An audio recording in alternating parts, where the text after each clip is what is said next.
Une jeune femme regardait la silhouette des gratte-ciel de New York concentrée sur l'écran de son ordinateur. Nevea essayait de se dégager de ses pensées tout en faisant les derniers ajustements pour la réunion matinale de son PDG. Malgré son jeune âge, la vie l'avait mise à l'épreuve à maintes reprises. Elle avait grandi sans père et grâce au sacrifice de sa mère, s'était accrochée à son éducation pour arriver à ce stade. Le PDG pour lequel elle travaillait était Alex Monroe.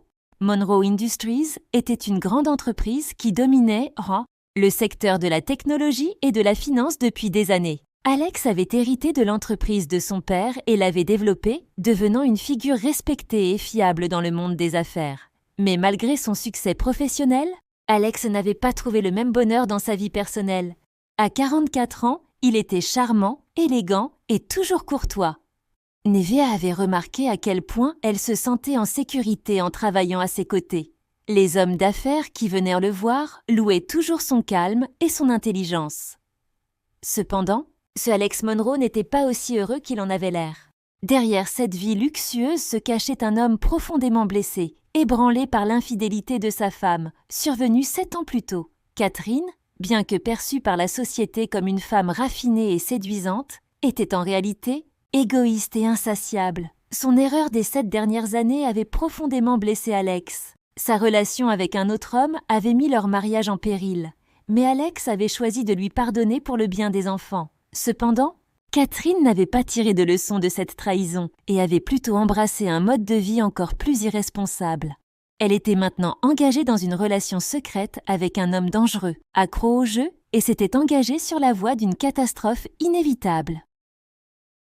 Nevea ne connaissait pas tous les détails de la vie d'Alex, mais elle pouvait deviner les luttes qu'il avait traversées. Elle aussi avait une histoire difficile. Grandir sans père, voir sa mère travailler jour et nuit et faire des sacrifices pour aider ses frères et sœurs l'avait rendue forte et résolue. Nevea était honnête, travailleuse et intègre. Elle aimait aider les autres et ne faiblissait jamais sur le chemin de la justice. Sa bienfaisance touchait encore plus Alex. Il pouvait sentir qu'il était malheureux et seul, mais ce qui l'effrayait vraiment, c'étaient les sentiments qui commençaient à germer dans son propre cœur.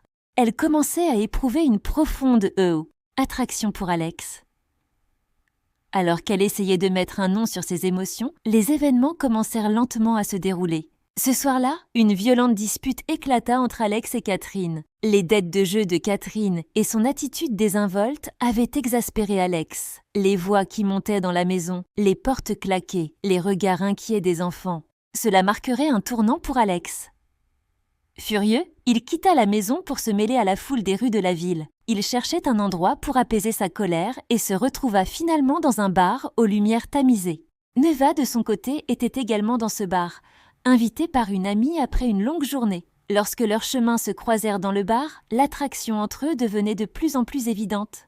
Cependant, cette rencontre ne serait pas la seule. Le lendemain, à la sortie du bureau, Alex fit une proposition inattendue. « Nevea, que dirais-tu d'aller prendre un café après le travail ?» demanda-t-il en souriant légèrement.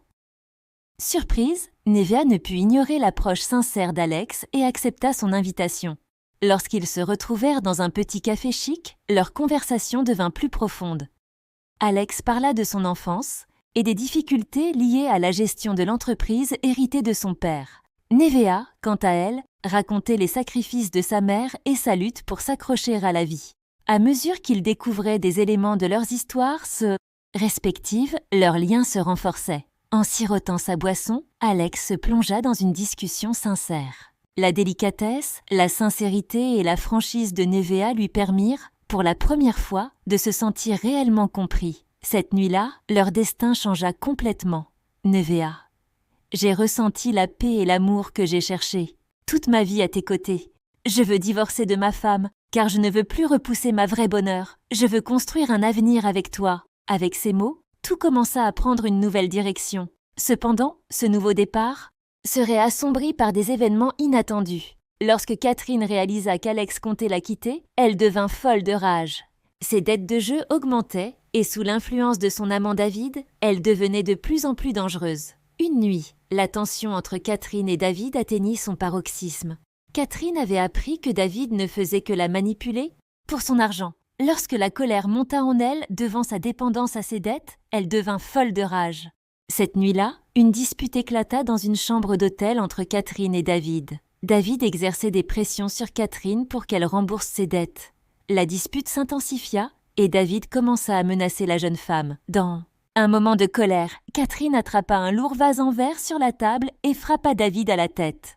Il trébucha en arrière et heurta la table en marbre dans le coin, s'effondrant inanimé dans une flaque de sang. Choquée, Catherine, ne sachant pas ce qu'elle venait de faire, eut alors une idée machiavélique. Dans un état de panique, elle prit le téléphone de David et se mit à lui envoyer de faux messages qui créeraient l'illusion d'une conversation menaçante avec Alex. Ensuite, elle cachait discrètement des objets personnels appartenant à Alex dans la chambre de David.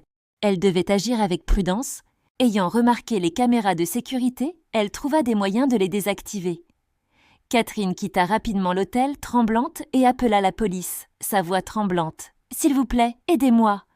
Mon mari Alex Monroe a eu une grosse dispute avec David. Je l'ai entendu le menacer et maintenant j'ai appris que David était dans sa chambre, blessé. » dit-elle, bien que sa voix tremblait. Son plan était parfait. Lorsque la police arriva dans la chambre d'hôtel, tout était arrangé pour incriminer Alex. Sur le téléphone de David se trouvaient des messages menaçants provenant d'Alex. Les 610 affaires d'Alex étaient éparpillées dans la chambre. Les caméras de sécurité avaient été désactivées au moment de l'incident. Tous les éléments accusaient Alex d'avoir été présent et d'avoir eu une confrontation avec David. Quelques heures plus tard, alors qu'il était au travail, Alex fut arrêté par des policiers qui étaient venus le trouver dans son bureau. Alex, ne comprenant pas ce qui se passait, clama son innocence, mais les preuves étaient contre lui. Les médias relayèrent rapidement l'incident, et l'arrestation du respecté PDG de Monroe Industries pour un meurtre fit grand bruit dans la ville. Les nouvelles dans les médias ruinèrent la carrière et la réputation d'Alex. Les actions de l'entreprise chutèrent rapidement et les partenaires s'affolèrent. Tout le monde parlait désormais de savoir si l'homme d'affaires prospère Alex Monroe était un meurtrier.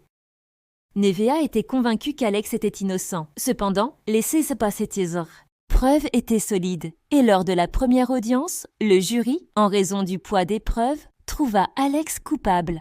Le tribunal accorda un délai supplémentaire pour des défenses supplémentaires lors de la deuxième session, mais cela ne suffirait peut-être pas à sauver l'honneur d'Alex. Nevea entreprit de prouver l'innocence d'Alex en cherchant à enquêter sur la famille de David, en tentant de révéler les employés de l'hôtel qui avaient reçu de l'argent pour se taire, et elle apprit finalement qu'une employée nommée Lina était passée devant la chambre la nuit de l'incident.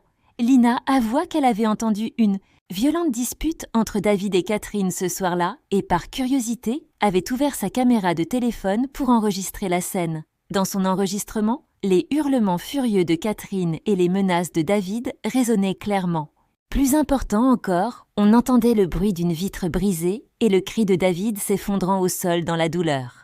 Lina, silencieuse jusqu'à présent par peur, décida de révéler la vérité en parlant à Nevea. Cependant, avant même que cette preuve puisse être mise au jour, Nevea se retrouva piégée dans une situation inattendue. Les ombres qu'elle avait perçues depuis plusieurs jours s'étaient transformées en menaces tangibles. Les hommes de Catherine surveillaient chacun de ses pas. Un soir, en rentrant chez elle, elle remarqua un véhicule noir stationné au coin de la rue. Elle accéléra le pas, mais deux hommes s'approchèrent d'elle par derrière. L'un d'eux effleura la poignée du pistolet caché dans sa veste, pendant que l'autre parlait d'une voix calme mais menaçante. « Laisse tomber cette histoire, Nevea. Sinon il sera trop tard. » Nevea recula en essayant de réprimer la peur qui montait en elle. Mais ils avaient compris que ses yeux ne trahissaient pas sa peur. À ce moment-là, elle réalisa que ce combat était bien plus dangereux qu'elle ne l'avait imaginé. Mais elle ne pouvait pas abandonner. Elle devait tout risquer pour sauver Alex et révéler la vérité. Nevea savait que la vidéo en possession de Lina serait la plus grande preuve pour sauver Alex. Cependant, avant de la porter au tribunal, il lui fallait la conserver en sécurité. Lina, au début, avait peur, car elle était certaine que Catherine pourrait lui faire du mal en utilisant son pouvoir et son argent. Il était bien connu que Catherine avait déjà menacé et soudoyé des employés à l'hôtel pour les faire taire. Lina dit à Nevea « Si cela sort, elles essaieront de me faire taire aussi. » Mais Nevea lui promit qu'elle assurerait sa sécurité. « Nous devons révéler la vérité, Lina. Ton courage pourrait sauver la vie d'Alex. » « Lina, cet enregistrement te protégera aussi. Pas seulement Alex. Le seul moyen de te libérer de Eastwood & Devon. » Catherine est de mettre cette vérité au jour, dit Nevea en lui regardant les yeux. Les yeux de Lina étaient remplis de peur, mais la détermination dans la voix de Nevea lui donna du courage. Tremblante, elle sortit son téléphone et tendit la vidéo à Nevea. Cette vidéo pourrait tout changer, mais que se passe-t-il? Si elles me font quelque chose, murmura Lina. Nevea lui prit fermement la main. Tu n'es plus seule, je te protégerai, Lina. Mais nous devons révéler cette vérité. À ce moment-là, une voiture noire stationnée devant l'hôtel attira leur attention. Nevea ressentit un frisson de peur. Elles étaient surveillées. Catherine avait compris que Nevea ne plierait pas et qu'elle ferait tout pour l'arrêter. Nevea tenta rapidement d'éloigner Lina par la porte de derrière de l'hôtel. Mais soudain, les portes du véhicule s'ouvrirent et 2 hommes en sortirent, se précipitant vers elle. Nevea tira Lina en arrière et commença à fuir, mais les hommes étaient sur leurs talons. Engouffrée dans une ruelle étroite, Nevea sentit un bras l'attraper. Dans sa lutte pour s'échapper, elle sentit la fraîcheur d'une lame, une douleur vive lui traversa l'épaule. Du sang. Elle était blessée. Alors que Nevea tombait au sol, les hommes se dirigèrent vers Lina, mais celle-ci, criant de toutes ses forces, se mit à courir vers un magasin. En se mêlant à la foule, son cri attira l'attention. Voyant leur plan contrecarré, les hommes comprirent qu'ils devaient s'en aller. Nevea, perdant conscience à cause de la perte de sang, fut finalement retrouvée par le personnel de l'hôpital et transportée d'urgence. Les hommes de Catherine l'avaient abandonnée, la croyant morte. Le jour du procès arriva et le destin d'Alex serait décidé. Alors que le jury se préparait à rendre son verdict, la porte de la salle de tribunal s'ouvrit. Nevea entra. Dans un fauteuil roulant, encore faible, mais son regard était déterminé. Levant un USB, elle affirma « Vous devez voir ça !» La salle de tribunal se tut, tous étonnés par son retour. Le juge accepta les preuves présentées par Nevea et ordonna la projection de la vidéo enregistrée par Lina. Lorsque la vidéo démarrera, un souffle retenu parcourut la salle. Dans les premières secondes, la voix de David résonna. « C'est toi qui m'as mis dans cette situation, Catherine. Si tu ne paies pas mes dettes, je te détruirai aussi. » Il hurlait. Ensuite, on entendit la voix furieuse de Catherine. « Tu ne peux pas me menacer, David. Je vais surmonter tout ça. » Les images montraient la dispute qui s'intensifiait. David coinçant Catherine et lui criant dessus. À ce moment-là, Catherine saisit le lourd vase en verre sur la table et l'abattit avec rage sur la tête de David. Le bruit de l'impact fit frémir tous les présents dans la salle. David, blessé, recula et heurta durement la table en marbre, s'effondrant au sol. Le silence de l'instant reflétait l'inévitabilité de la mort. Tout au long de l'enregistrement, le cri de douleur de David se faisait entendre, suivi de l'instant où il chutait. On pouvait aussi entendre le souffle tremblant de Catherine s'éloignant dans la panique. Une fois la vidéo terminée, un grand silence régna dans la salle d'audience. Les gens échangèrent des regards horrifiés. Le visage de Catherine devenait blême. Pendant que les jurés chuchotaient entre eux, l'expression du juge s'assombrissait.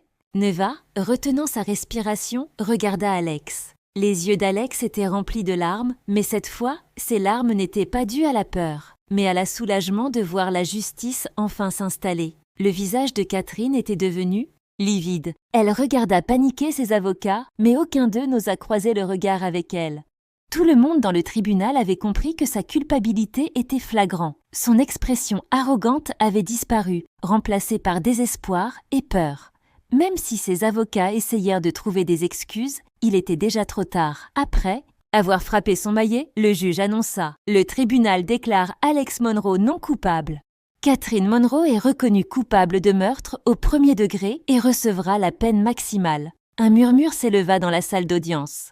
Les genoux de Catherine tremblèrent, tandis que les policiers lui passaient des menottes aux poignets, alors qu'elle se débattait désespérément. « Non, cela doit être une erreur, faites-moi sortir d'ici !» criait-elle. Mais il n'y avait plus de chemin d'évasion. Nevea prit une profonde inspiration et s'appuya contre le dossier de sa chaise. Son combat de plusieurs mois touchait à sa fin. Alex la regardait avec les yeux embués. Parmi la foule du tribunal, journalistes et témoins, il n'y avait que 2. Alex s'avança lentement vers Nevea, la regarda dans les yeux et chuchota. « C'est toi qui l'as fait, ta foi m'a sauvée !» Nevea sourit, essuyant des larmes qui avaient coulé sur ses joues, tenant fermement les mains d'Alex dans les siennes.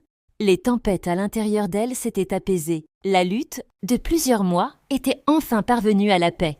Alex, la regardant dans les yeux, se sentit pour la première fois en sécurité. « J'ai risqué ma vie pour toi, Alex. murmura Nevea, car tu en vaux la peine. Alex, cherchant à retenir ses larmes, parla d'une voix tremblante. J'irai au bout du monde pour toi, Nevea. Tu es non seulement ma salvatrice, mais aussi un miracle. Alors qu'ils ne ressentaient que la présence l'un de l'autre dans ce monde, Alex baissa lentement la tête et embrassa doucement le front de Nevea. Ce moment effaçait les blessures du passé, ne laissant que de l'espoir pour l'avenir. Ensemble, ils écriraient ce nouveau départ. Si vous avez aimé cette histoire, n'oubliez pas de vous abonner à notre chaîne, d'aimer la vidéo et de laisser un commentaire. Vos opinions sont précieuses pour nous. Comment pensez-vous que l'histoire de Nevea et Alex devrait se poursuivre? Voyons-nous dans les commentaires.